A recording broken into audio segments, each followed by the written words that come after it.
Here are some quick tips that will take your compositional skills for your own photographs to the next level. A super simple but powerful tip is to focus on the diagonal lines in your scene. And when you choose the framing for your image, make sure that a strong diagonal line is coming from the corner of your framing. Another really important thing to keep in mind, the second tip, is that it's really common to see photographers always shooting at eye level. So they've got their camera or their phone right at eye level, and they only shoot from that one point of view. But the point of view that you choose to take as the photographer really has a huge impact on how people experience your photographs when they look at them. So one thing that we want to encourage you to do is start to shoot from different points of view or different perspectives.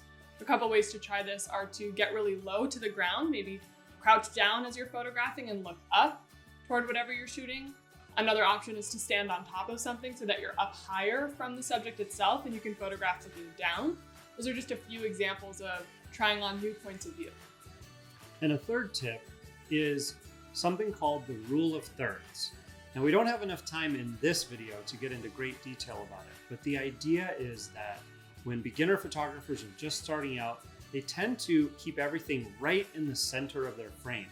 The rule of thirds is all about taking your subject or the object you're shooting and bringing it just off of center. And when you do this, it really does make for a more dynamic image.